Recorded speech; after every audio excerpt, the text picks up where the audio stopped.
What's up, everybody, and welcome to another episode. Hit the like button, subscribe to my channel, and share the video. Hit the join button and become a member. Why? Well, members get exclusive content. Hit the bell icon on my channel so that you'll receive a notification every time that I drop a video, and you can go and check the video out. If you have not subscribed to the channel, please do so. Let's get right into it. And this story takes us once again to High Desert State Prison, where I spent 7 years, most of it on a level 4 180. Every card there, as I've said before, was strong, vicious, violent, and unwavering. You had to be in High Desert. Extremely volatile, something always on the horizon. And I had a Celly from Oakland by the name of Stu. I used to call him Stubby. Tall, sort of, maybe 6 feet. Dark skin with waves. We was about the same age, and at that time, I was 25 years old. And Stubby had gotten into it with one of his cellies while we were on lockdown, and I didn't have a celly. So the police asked if he can come in the cell with me, knowing that, I'm from Hoover, and typically I'm only going to cell up with my homies. That's it. I'm selling up with nothing but other Hoovers or non-affiliate. I've had those as cellies, but no. Not anyone from Oakland. I have nothing against the Oakland car. I fucks with them. The Oaktown, they some strong dudes, as I've said before, so I have no problem with them. But as I said, I have my program and my protocol. But I told the police, because they said that they couldn't find another cell for him, considering the lockdown, essentially asking me to do them that favor and let him move in for a little while. Then they'd find somewhere else for him as soon as possible, because they knew I wanted to be in the cell by myself. So I obliged. I said, okay, fine. Stubby moved in, and we became pretty cool. When we did come off lockdown, everybody seemed to take a liking to Stu. He was a player. He used to pop his shit, pop his fly shit. He thought he was a fly guy on the yard. He used to talk about the women that he had on the street. We used to sit in there and exchange war stories. I was messing with a CO brawl. I won't say her name. And I was writing her kites, letters. And she would be at my door laughing and talking, and we would be going back and forth. This went on for a couple of months. It was only a matter of time before the relationship evolved. And Stu, in a cell with me, he sees what's going on. I would write the letters, and he would read them, proofread them, if you will. And at first, he used to say, man, there's some powerful shit you spitting in here. Damn, this shit is strong. Shit, man, you got some game. God damn, this shit is deep. She gonna go for this. I'm like, yeah, man, well, and she come by, and I throw the letter out there. And she pick it up like it's just I used to put it inside of an envelope. Well, let me not say too much. But he used to proofread the letter, so he knows everything that's going on. He knows everything that I'm saying to this woman. He knows all of our communications. And then after a while, it went from, man, you got game, to, man, you writing her another letter, man. Dang, man, you got to give her a break. I'm like, give her a break? Man, I'm trying to get her to bring in some illegal substances. And this thing takes time. I got to wear down her defenses. So I have to stay at her. No, I'm not going to give her a break. I got my foot on her neck. I'm not about to let it off. What are you talking about? And then, a couple of times at night day room, I saw Stu down there hollering at the woman in question, right? He trying to holler at her. I didn't say anything. I didn't think nothing of it. It's all good. But he knows what's going on. The only reason that he's down here trying to holler at her is because he knows that she's hollering at me. And so she's susceptible to someone hollering at her. So he's saying, well, let me shoot my shot. He wouldn't have tried it with another CO broad. He'd be in the hole. He'd be in jail. The only reason he's doing it now, again, is because he sees that I'm having some sort of success with what I'm doing with her. She ain't my girl. I can't tell the next man what to do. I wouldn't do it, but go, man, shoot your shot, bro. Go ahead. So I ain't thinking nothing of it. Not long after, a CO by the name of Campbell, a white dude on the yard who liked to cause mischief, constantly involved in other people's cars and their politics, constantly trying to get black people to fight one another and the Southsiders to go at it with one another. Constantly dirty politicking, this CO Campbell would go behind one group's back and tell another group something, etc. He kept stuff in the air. So I didn't trust him. And one day he came by my cell. Now Stu, old Stubby, he was in school. So he would come back from school at say 3:30 or 4 o'clock.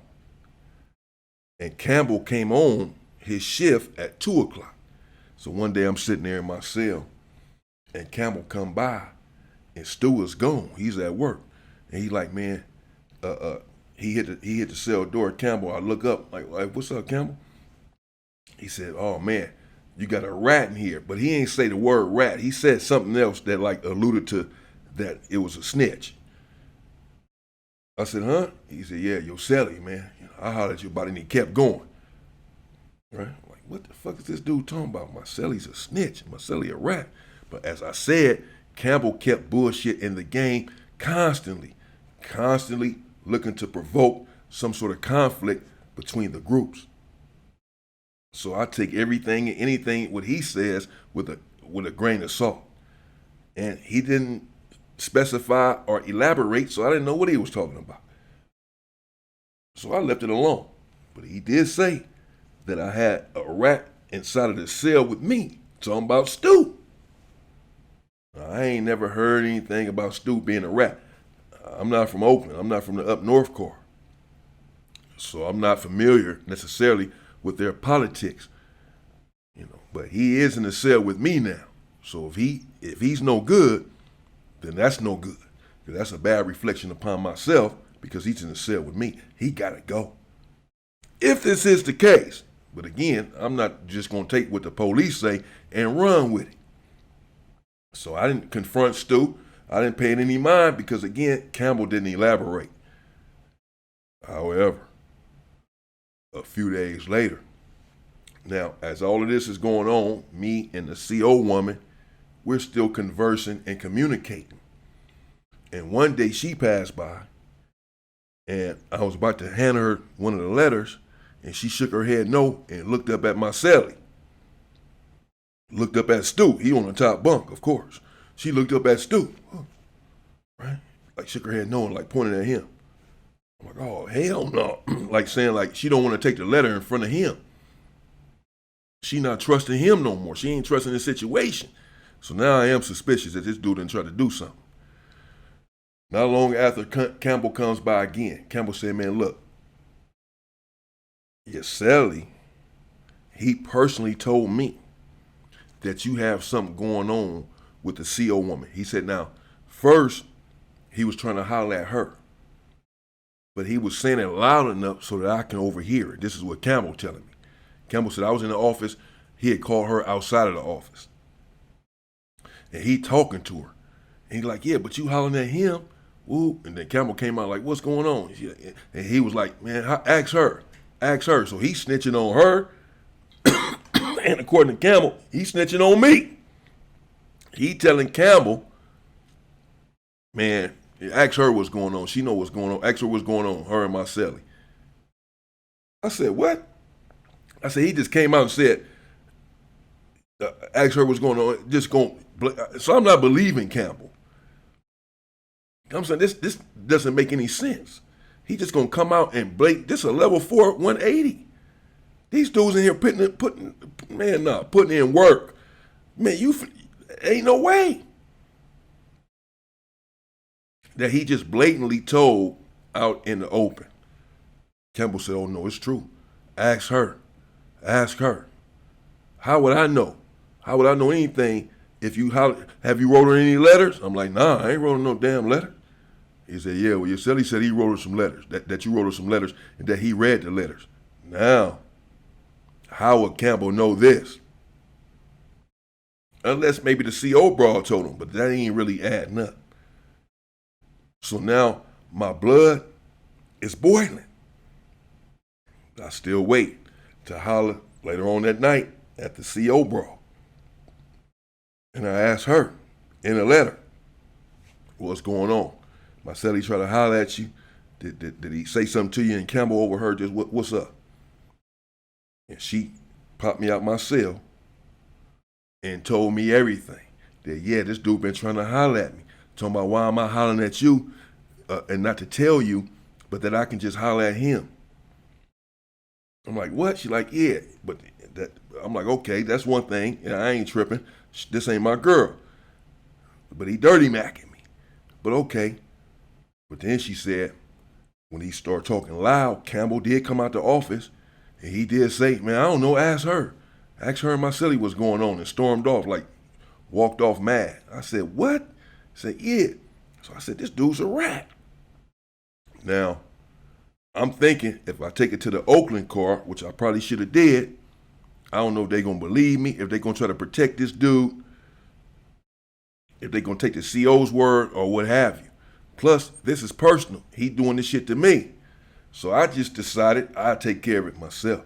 I wasn't going to holler at nobody except my homies and let them know what I was going to do.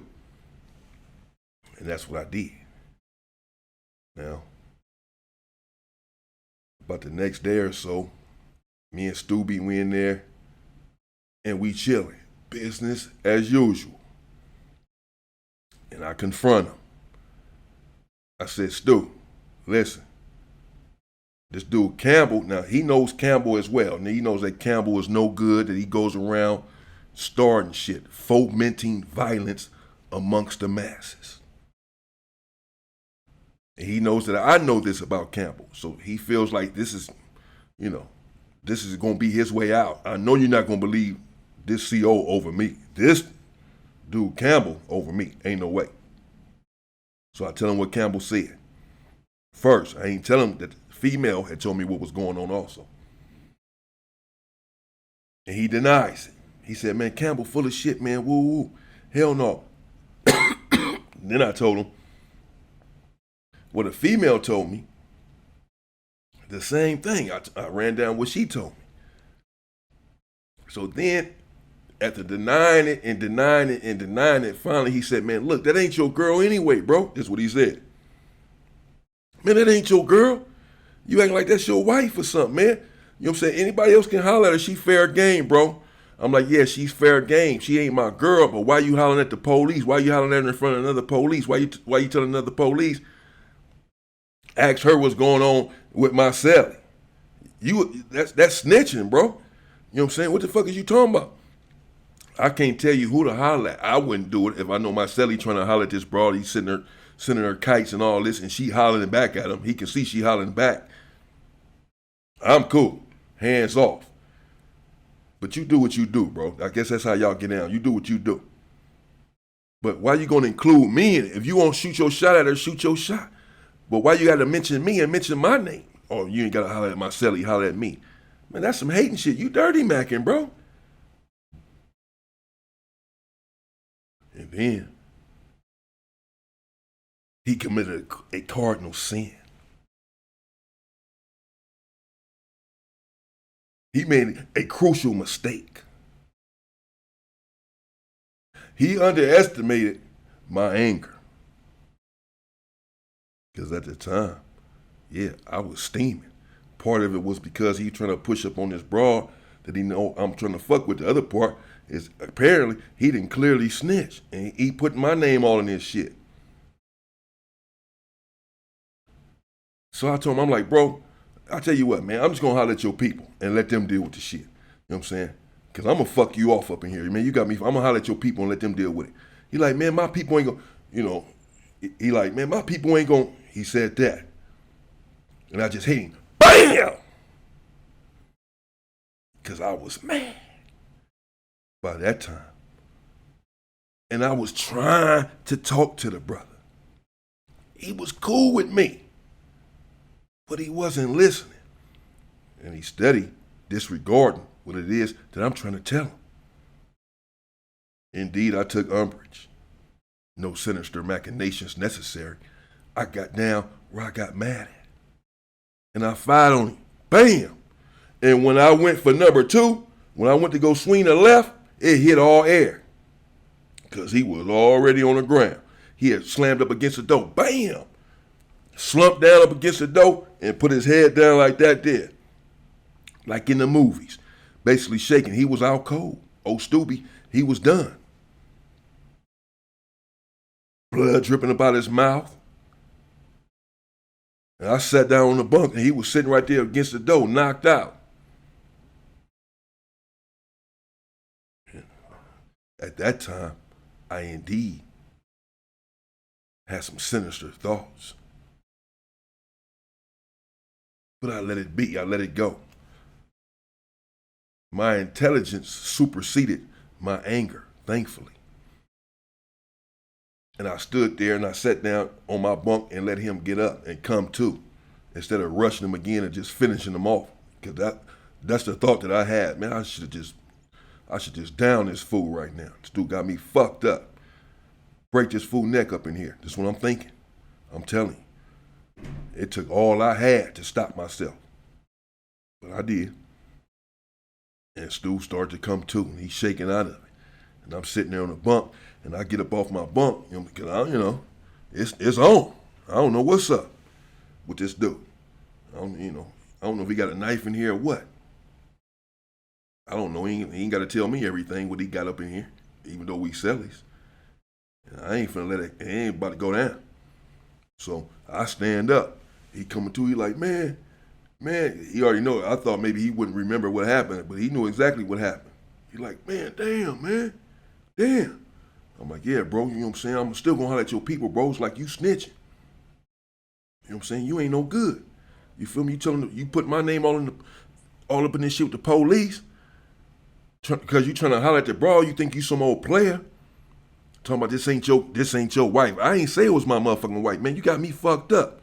You're like, man, all right. I'm like, all right. You know what I'm saying? You got to get the fuck up out my cell, bro. You got to go. But before you do, I'm going to holler at your people and let them know what happened. Now, he had a homeboy a couple cells down, some little short, dark-skinned dude with a bullshit shag. What's the name? KP or some shit. Excuse me, KD, some shit. And he like, hey, Stu, what's up? What's up with y'all, bro? You straight down there? He heard the rumbling. At first he heard us arguing. Then he heard the door slam, bam, his body hit the door or whatever. He knows something going down up in the cell. Everybody can, as I've said before, you know when there's a fight happening inside of the cell. You can hear it, you can hear the rumbling, everything. You know it's going down. So everybody on the tier can tell, like, okay, something that happened up in there. So, it was arguing, motherfucker hit the bam, and we ain't heard nothing else. Because he was out. So he yelling down at me, you straight? He like, yeah, man, I'm straight. I'm like, yeah, nah, he ain't straight, bro. You know what I'm saying? I'm like, yeah, all right, but I'll holler at you. You know what I mean? Like, all right. And when we came out, I let his homies know what was going on. That the dude was no good. That he was a rat. And that's why I did what I did. That he had went to the police. Now, they was asking for some sort of paperwork about him being a rat.